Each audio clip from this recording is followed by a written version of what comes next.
Today, I'll be talking about a very simple outline that will unlock multiple possibilities for your comic.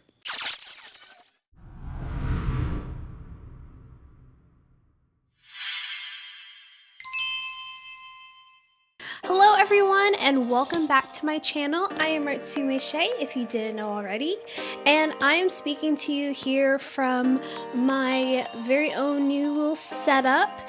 I've got my pals here, I've got a dog off camera, and honestly, I'm just vibing, but that's not necessarily what we're talking about today. Today, I'm going to be talking about a very fun, very helpful tool that you can use for writing your comic outlines. Like I mentioned before, I am Artsume Shae. I am a content creator, artist, and also comic creator, and I have my very own webcomic on multiple platforms called Space Ultima, which is a sci-fi, adventure, romance extravaganza. So if you're interested in some of those things, then definitely check them out after the video. I'll have all my stuff linked in the description. Today, I will be sharing a very helpful story structure called the Save the Cat story beats. And this is something that I've been using for quite some time. It's something that is very helpful when it comes down to outlining your episode seasons, outlining your overarching story from beginning to end. It's just really come in handy, and I think is a story structure that can probably benefit you all as well. These key plot points structure is actually something that is used in a lot of screenwriting, TV and movies and whatnot. When I was in college, of course, I took a screenwriting class, and this is my first introduction to the book. It was our textbook that we used for that class, and it came in handy. I wish that I had the book with me. You could see just all of the years of wear and tear that the book has on it, but it's somewhere away in storage, I'm sure. But it is a full book that breaks down the typical 3-act structure down into more palatable bite-sized plot points that you can find in a lot of media today. Now, these smaller beats, of course, are what are typically seen as the hero's journey, so that is pretty much a great starting point and reference when it comes down to your comics. So we're going to get to that today, but if you are interested in more, then definitely consider subscribing to the channel and also liking this video when you get to it. It definitely helps out, and you can get more from me. I do, of course, some little artist vlogs, some other fun information videos, so stick around if you're interested after the video. But I don't know if you can tell, I've got your typical, figure drawing one-on-one metal ruler, and of course the metal ruler magnetizes to my microphone, so I just decided to use that.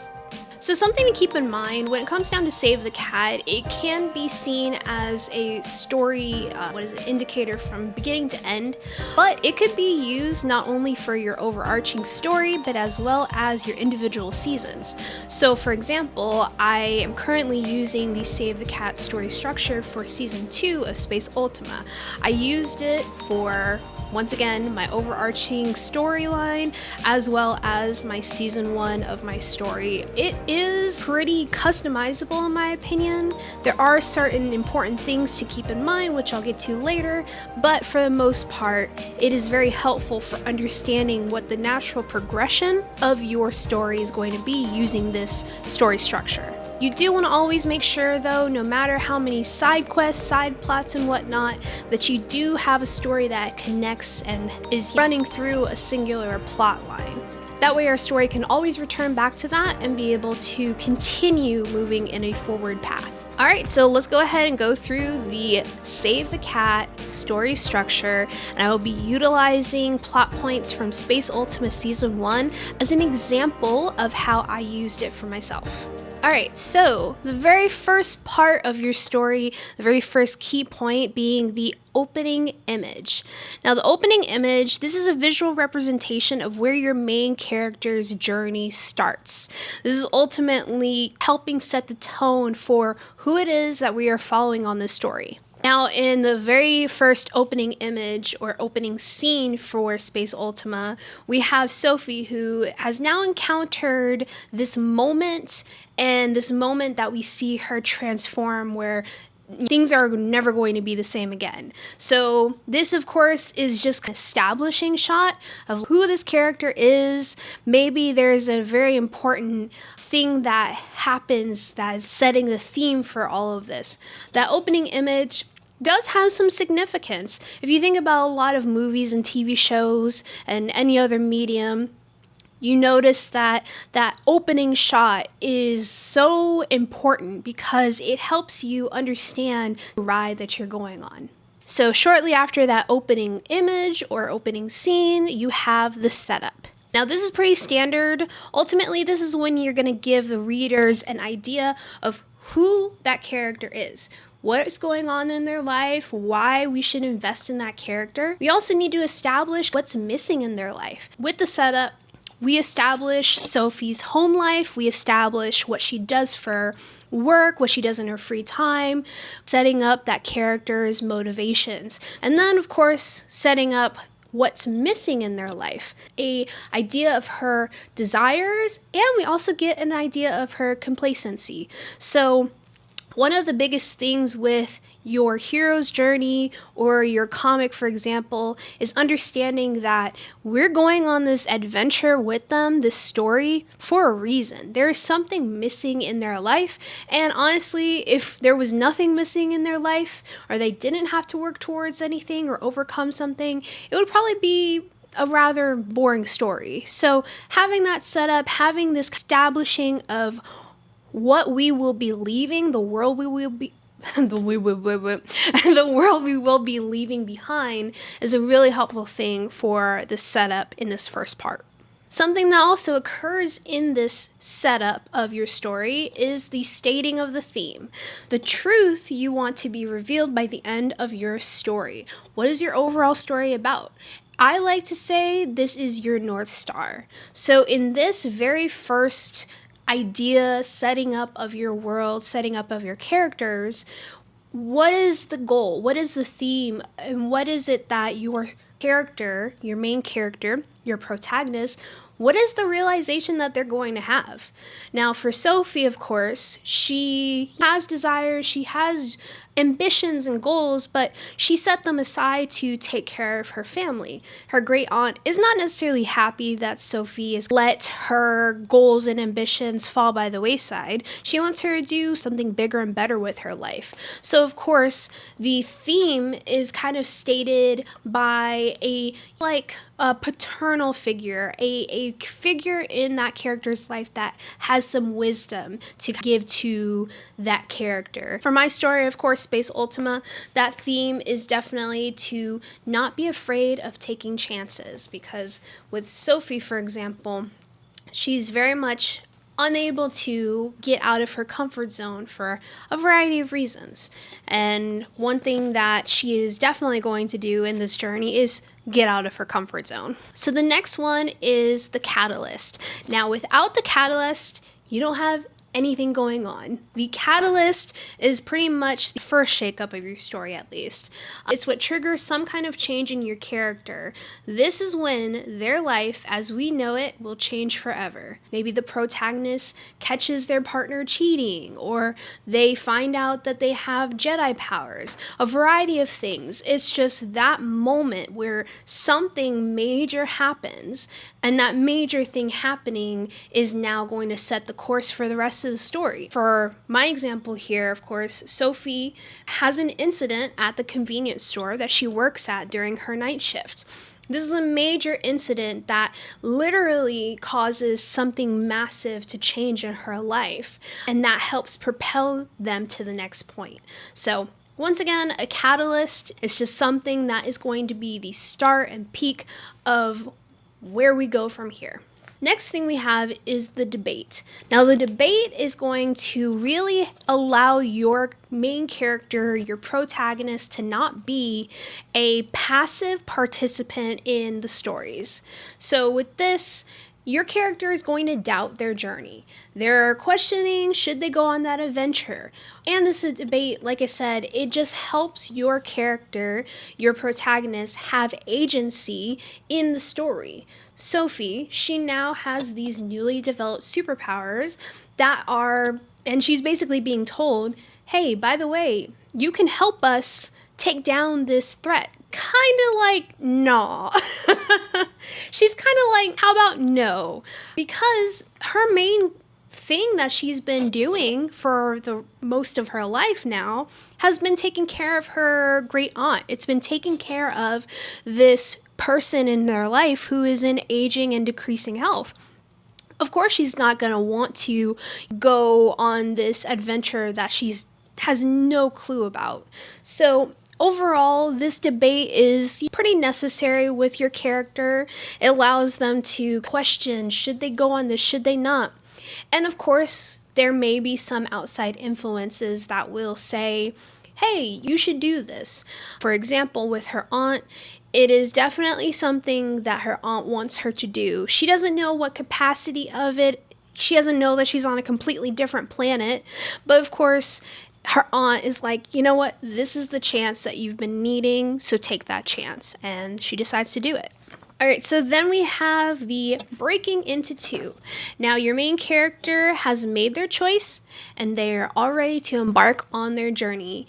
We've left the world as we know it behind, and we are in a new one, literally and metaphorically speaking. So with Sophie, she's made her choice to stay, to fight, and help save the galaxy.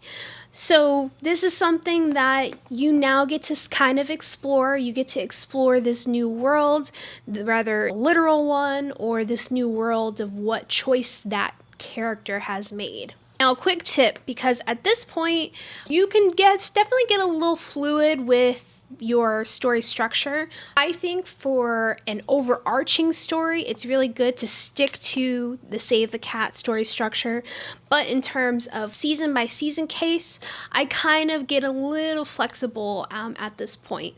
But overall, you're definitely going to have this ongoing story that some of these plot points you may not utilize just yet, but we'll get to that a little bit later on.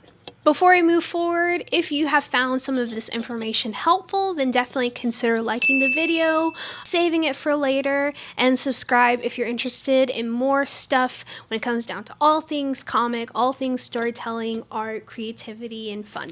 Alright, so now the next story structure, story plot point is going to be the B story. Now, the B story is going to be that additional challenge that your MC is going through.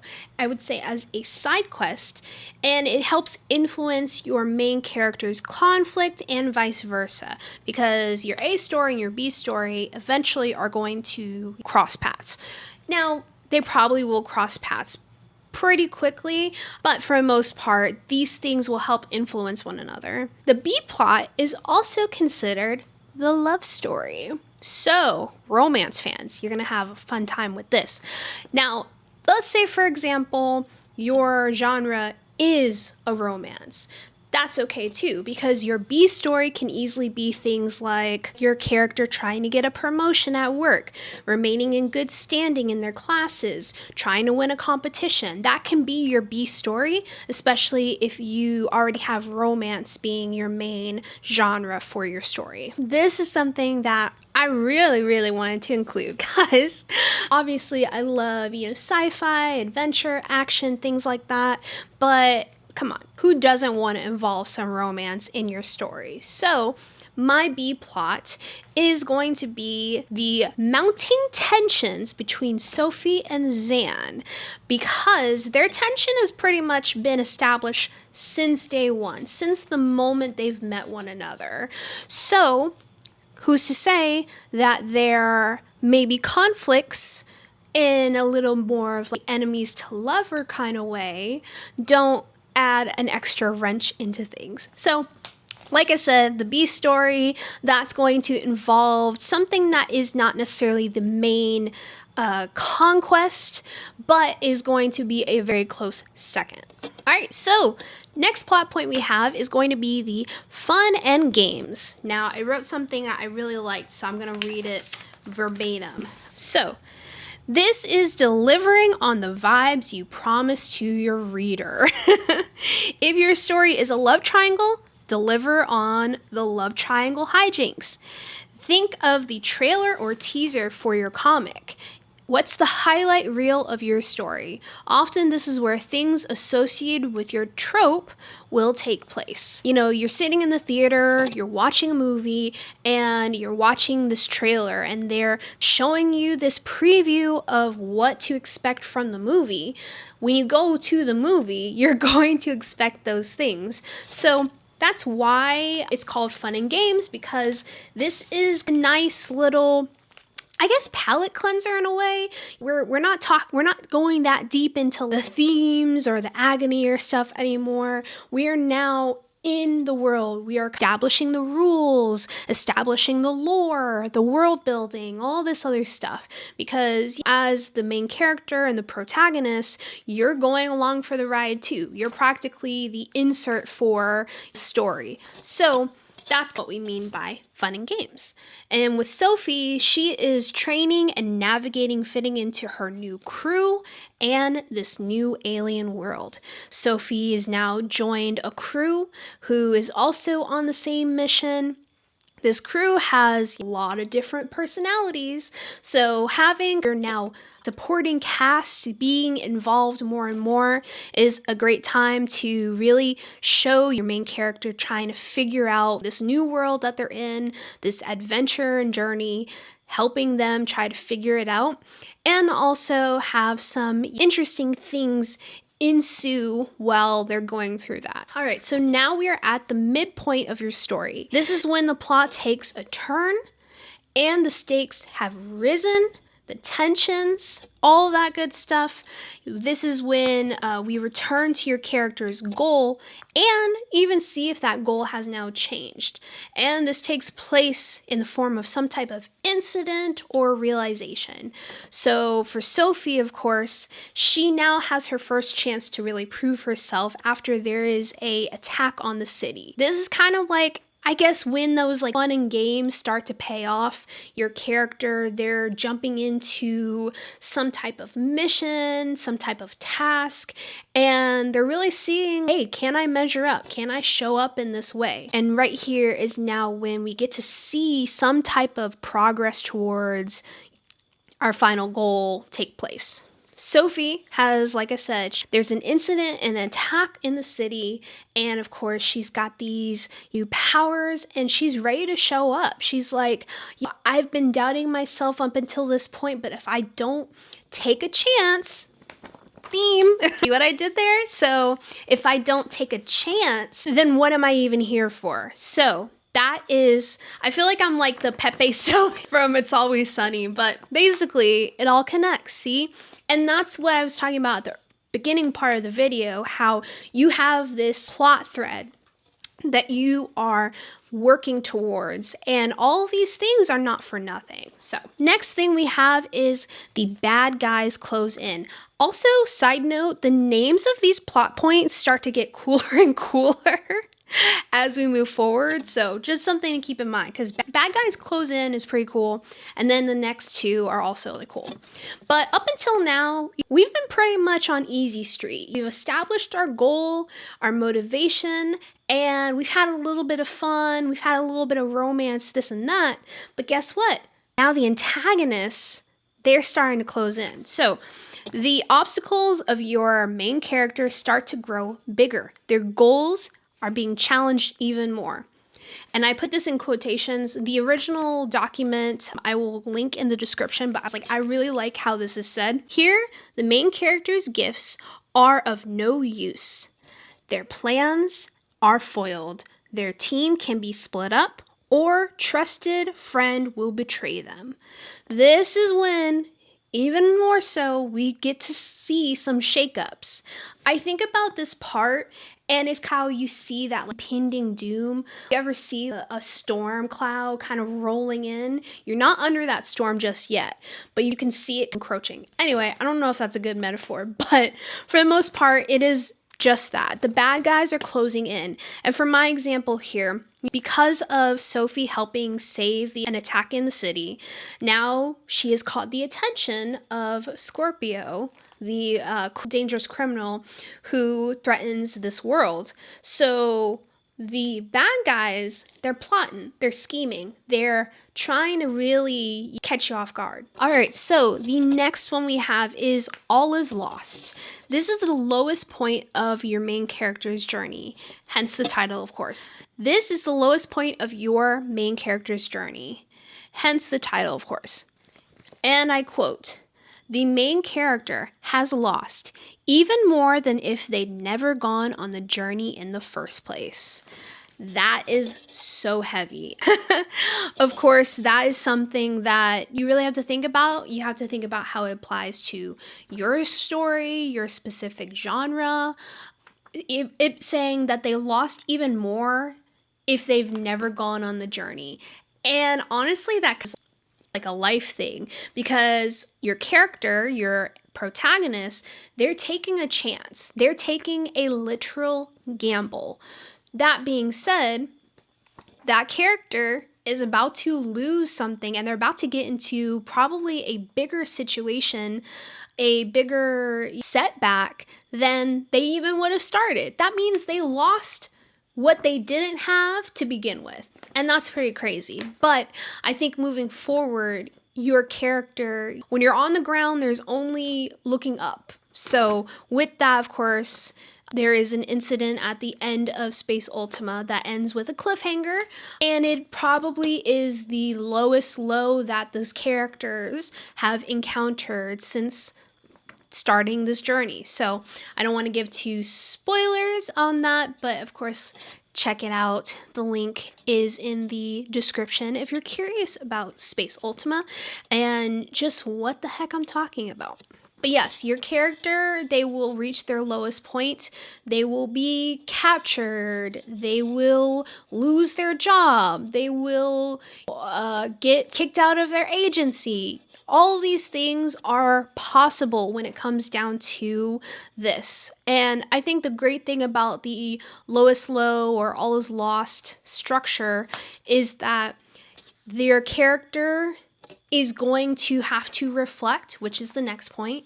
They're going to have to reflect, and that's going to maybe change what they thought was important in the first place. The next one is Dark Night of the Soul. And like I said, that is a banger name. That is a really cool name. It sounds like a metal band.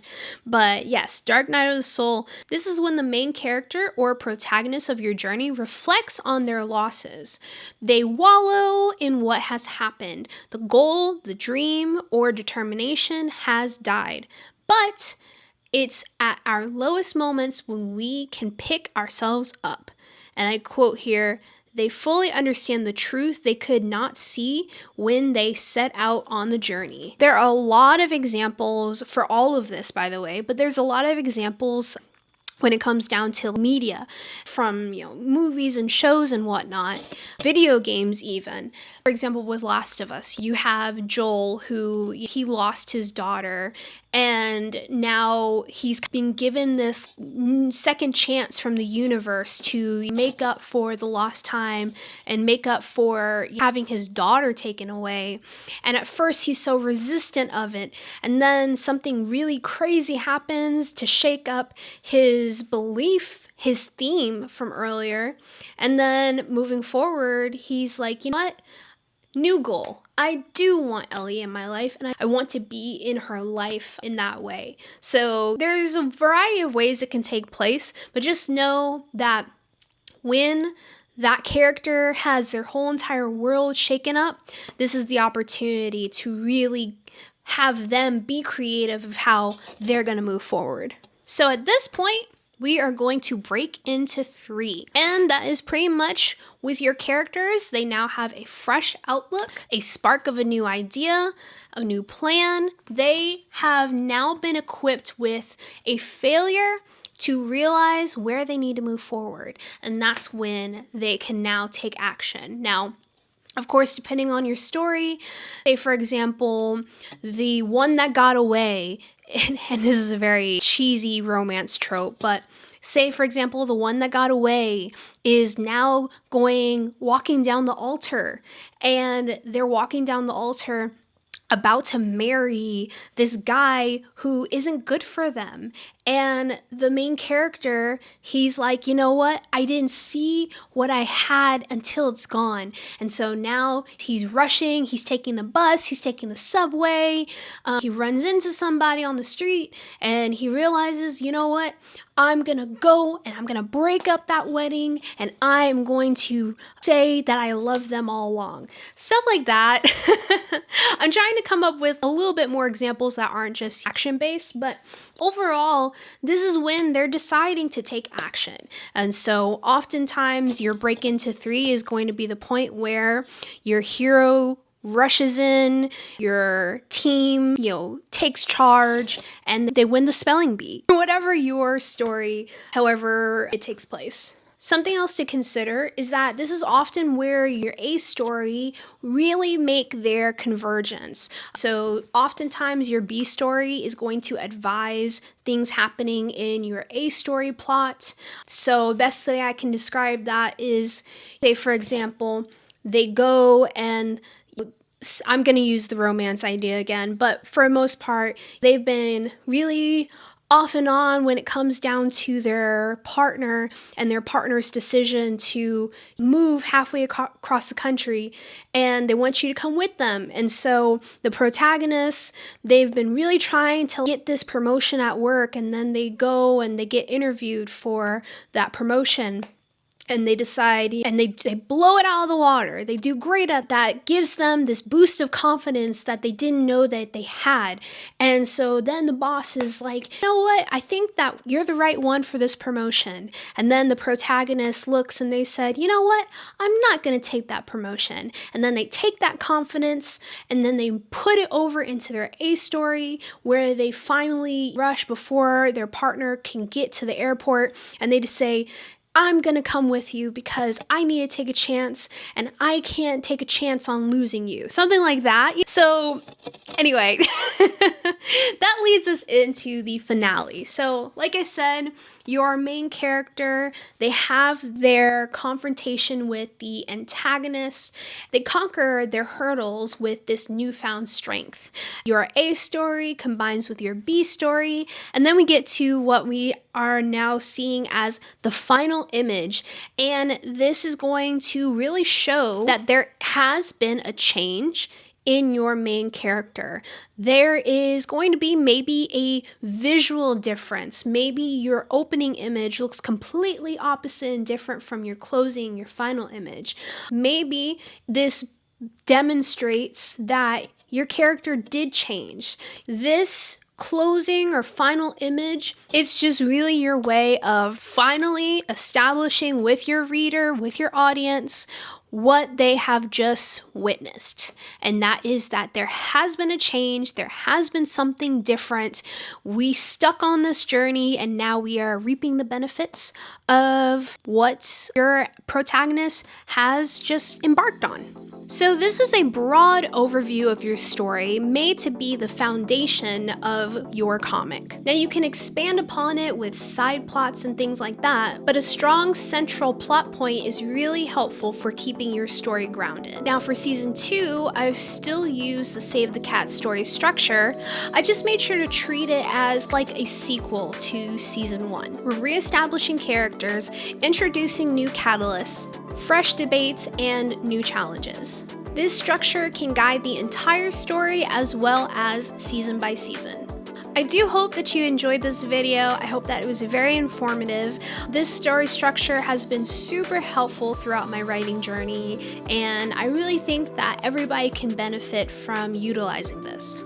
If you liked this video and it was very helpful for you, then definitely consider liking it. Also remember to subscribe to the channel because in my next video, I'm actually going to be talking with a fellow creative, fellow webcomic creator who also uses this exact same structure. So I'll be picking her brain on just how she uses it and even some insight that maybe I didn't have. So subscribe to the channel for more on that. Do know that I am also on Instagram at Artsume_Shae and as well as on TikTok. But But yes, that will be all for me. I hope that you guys have a wonderful day and keep being creative and keep writing.